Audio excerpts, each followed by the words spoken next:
오늘도 행복한 북카페를 다시 찾아주신 여러분 감사합니다. 오늘의 제목은 천국에서 공놀이 할 사람을 찾으라 인데요. 내용으로 들어가 보죠.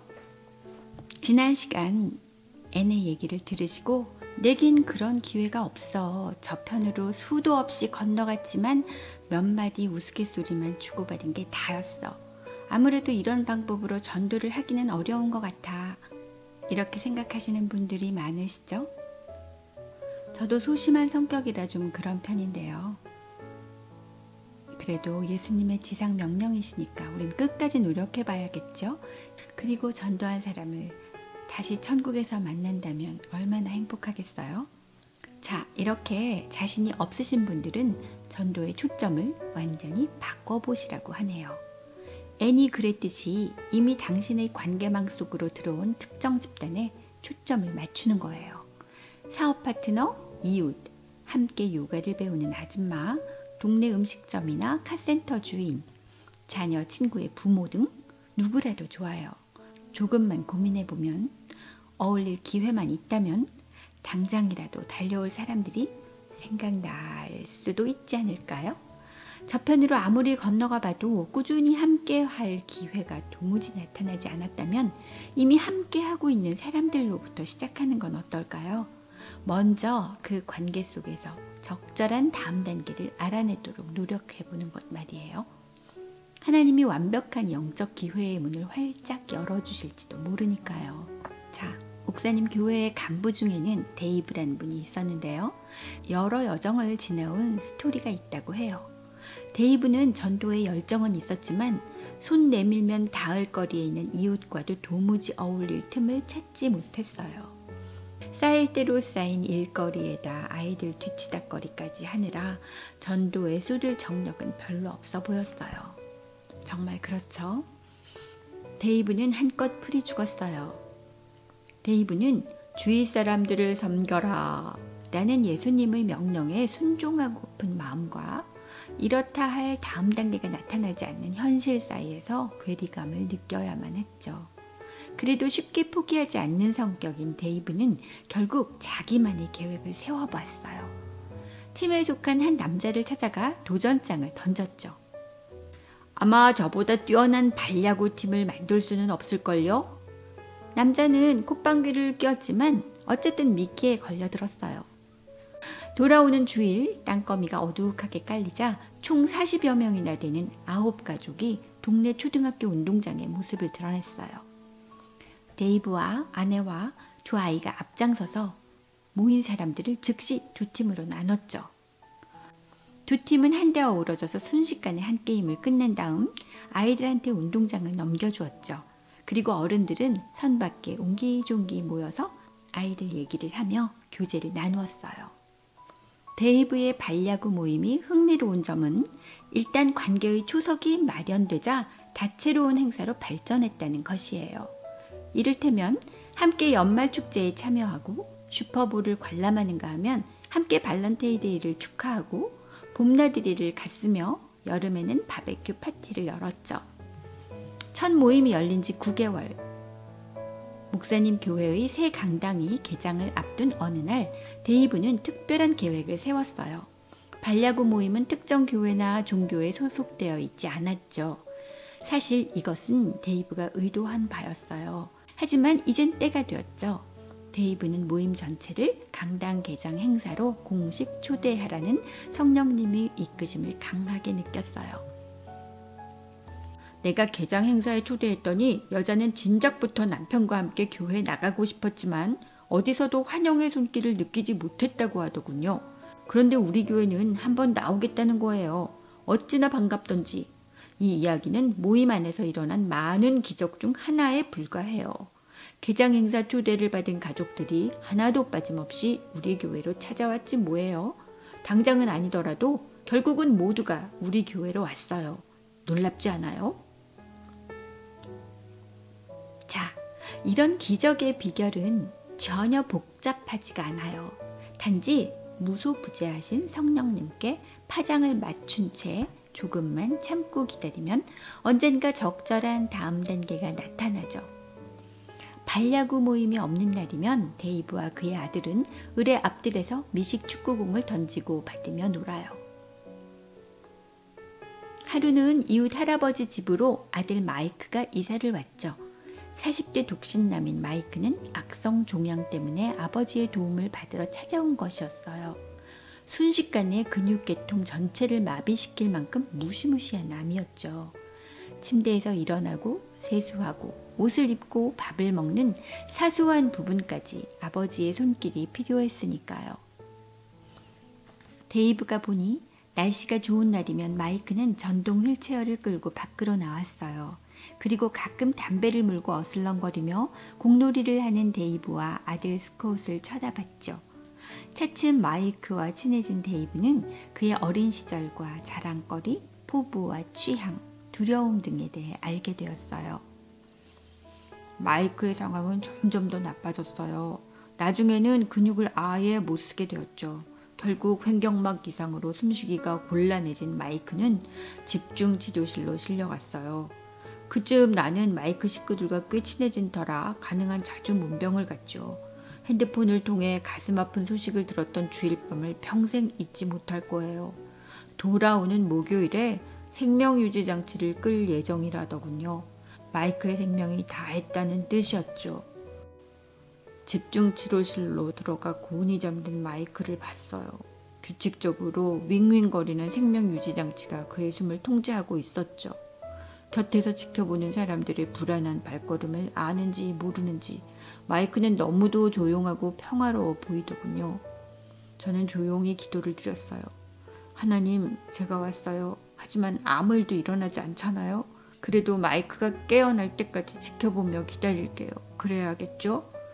그러나 생명유지장치의 리듬에 따라 데이브의 마음도 요동쳤어요.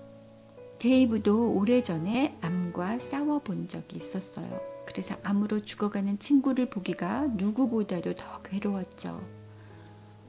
이런저런 생각으로 심란한 와중에 데이브는 창밖을 바라보며 마이크가 깨어나기를 기다렸어요.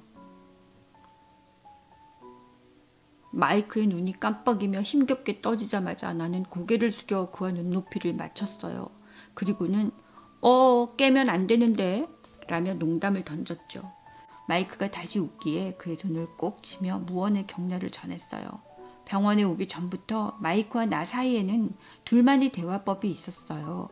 이제 목이만한 소리조차 내지 못하는 마이크를 위해 우리는 주로 말 대신 표정과 악수로 대화를 나누었어요. 데이브는 계속해서 그날 일을 회상했어요. 알다시피 나는 목회자가 아니잖아요. 농담이나 할 줄 알지 그런 상황에서 무슨 말을 해야 할지 잘 모르겠더라고요. 그냥 마이크의 침대 가장자리에 앉았어요. 나는 다소 부적절한 질문을 던졌죠. 무서운가요? 지금 어떤 상황인지 알아요? 무슨 말이냐면 이번 주에 어떤 일이 있을지 알아요? 사실 나 자신의 두려움을 달래려고 던진 질문이었죠. 마이크가 대답할 수 없다는 걸 알면서도 나는 계속 말을 이어갔어요. 마이크, 하나 물어볼게요. 이 기계가 다 꺼지면 천국에 갈 것 같아요? 마이크의 입술에 귀를 바짝 대니까 들릴락 말락한 희미한 소리가 들렸어요. 그럴 것 같아요. 그럴 것 같아요. 이제 데이브는 뭘 해야 할지 정말 알 수가 없었어요. 마이크가 거짓말을 하고 있다고 생각하진 않았지만 아무래도 그의 말에서 확신이 느껴지지 않았죠. 천국이 어떤 곳이며 그곳에 갈지 어떻게 아는가에 대해 얘기하는 게 좋다는 생각이 들었어요. 천국 문제를 놓고 잠시 기도를 드리자니까 마이크가 동의했어요. 마이크 옆에 웅크리고 앉아 그의 접힌 손을 데이브의 손바닥 위에 놓았어요. 한 문장 말하고 나서 마이크가 듣고 이해했는지 확인한 후 다시 한 문장을 말하는 식으로 기도를 드렸어요.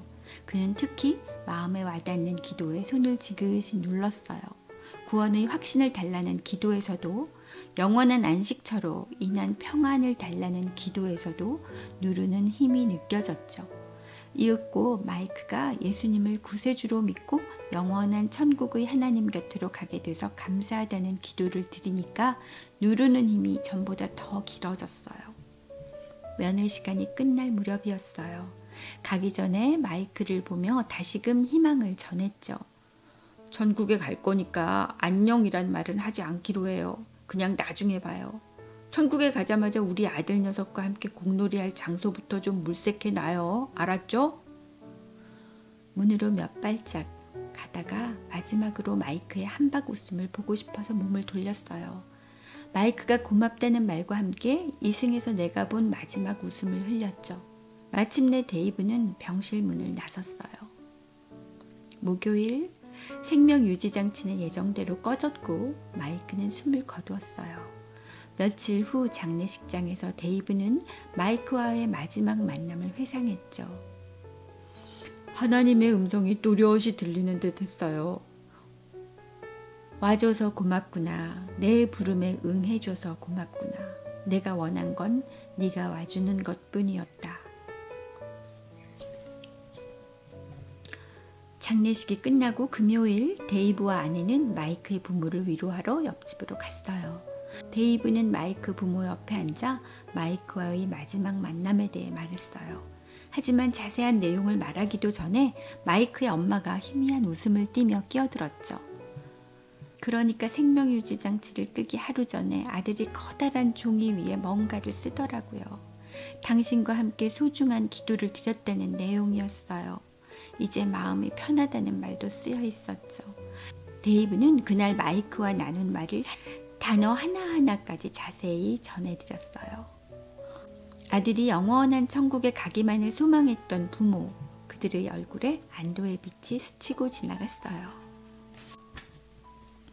하나님은 마이크라는 사람을 삶의 끝자락에서 시카고 교회의 부모님 집으로 옮기셨죠.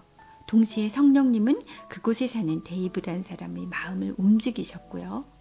데이브는 근처 이웃과 관계 맺는 일을 자기 소명으로 보고 그 소명을 위해서라면 물불을 가리지 않는 사람이었거든요. 이 얼마나 절묘한 조합인가요? 이 얼마나 절묘한 만남인가요? 자신보다 주위 사람들의 필요에 더 마음을 쓰는 자원 제공자로 헌신해온 데이브였기에 참으로 멋진 하나님 왕국 사업에 참여하는 영광을 누릴 수 있었어요. 그리스도의 제자라면 누구나 주위 사람들의 삶 속으로 뛰어들어야 하죠. 이를테면 옆집 가족이 다시 뭉칠 수 있게 돕거나 단순히 근처 이웃과 친하게 지내다가 기회의 문이 열린다 싶으면 눈앞의 일을 팽개치고 다가가 그들을 천국행 열차에 태우는 것이에요. 우리도 그렇고 주위 사람들도 그렇고 인생은 너무 짧죠. 어서 주위 사람들을 찾아가야 해요. 운동장, 주차장, 병실 등 성령님이 어디로 건너가라 하시든 그냥 찾아가세요. 그리고 성령님이 어떤 명령을 내리시든 과감히 따르세요. 천국에서 함께 공놀이할 사람을 한 명이라도 더 확보하기 위해 당신의 어떤 자원이라도 아낌없이 내놓아 보세요. 이것이 바로 우리가 절대 잊지 말아야 할 다음 단계죠. 오늘은 여기까지네요. 너무나 소극적이었던 지난날을 많이 반성하고 하나님께서 주신 마지막 채찍이라고 생각하면서 저부터라도 이제 과감하게 그 누구에겐가 건너가야 하겠어요. 그리고 자원 제공자가 되어야 하겠어요. 다음 시간은 벌써 챕터 3이네요. 이야기는 전도의 완성이라는 제목으로 다시 찾아올게요. 모두들 건강하시고 평안하시기를 기도합니다. 안녕히 계세요.